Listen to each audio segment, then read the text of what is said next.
Assalamualaikum warahmatullahi wabarakatuh.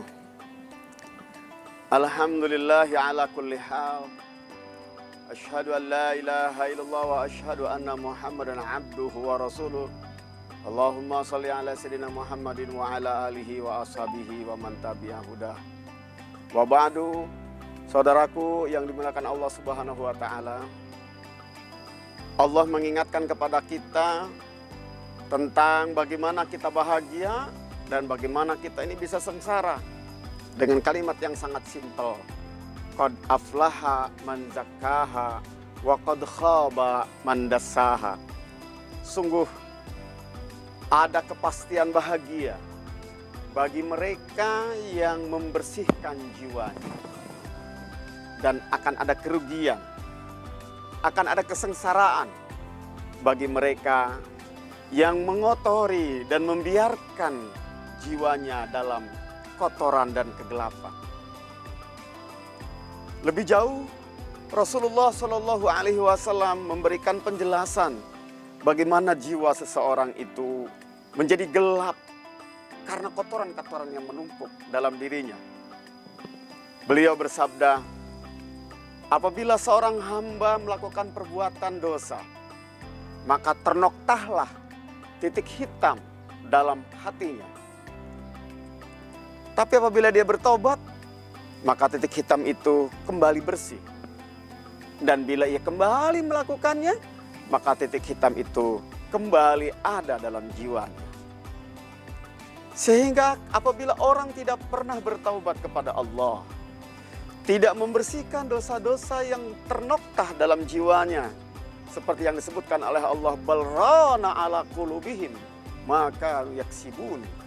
Apa yang mereka katakan, apa yang mereka lakukan, apa tindakan yang mereka perlihatkan menjadi karat dalam hati mereka.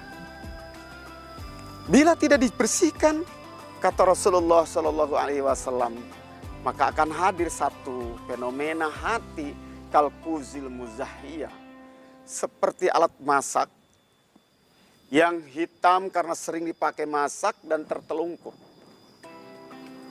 Tidak bisa dipergunakan. Dia sudah hitam legam.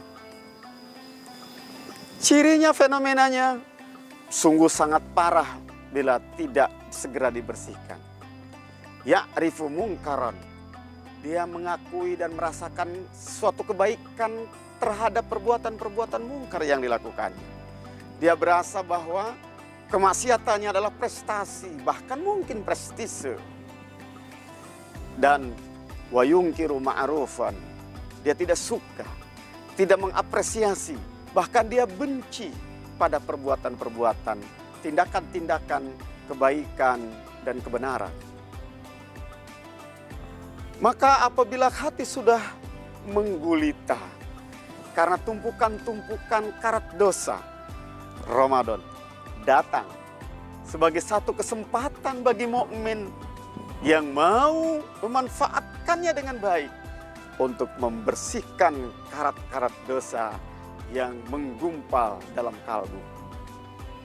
Saudaraku, tidak ada kesempatan lain yang semulia, seluas, seistimewa Ramadan ini.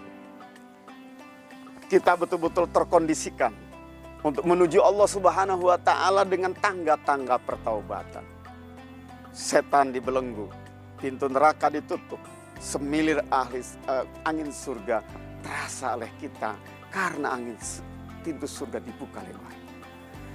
Manusia-manusia di sekeliling kita pun terkondisikan untuk menjadi teman-teman baik kita menuju Allah Subhanahu wa taala.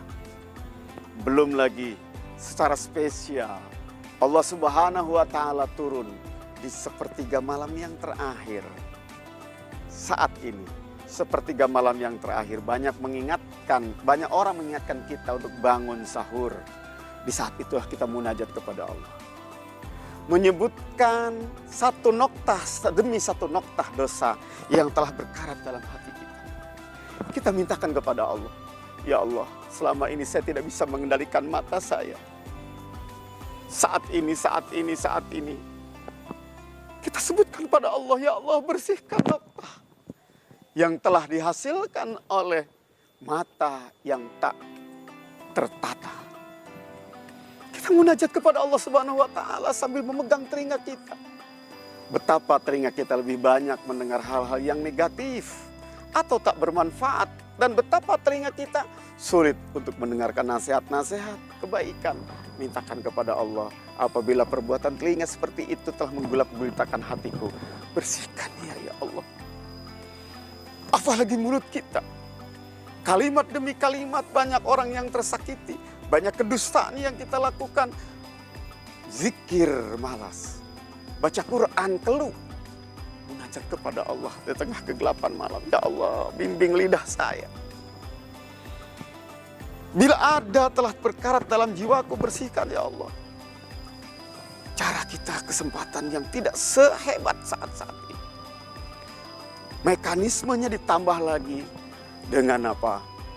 Dengan kita dibimbing untuk banyak membaca Quran. Rasulullah SAW tadarus dan mengulang-ulang apa yang telah diturunkan oleh Allah melalui malaikat Jibril. Bersama malaikat Jibril mengulang bacaan-bacaan Quran itu.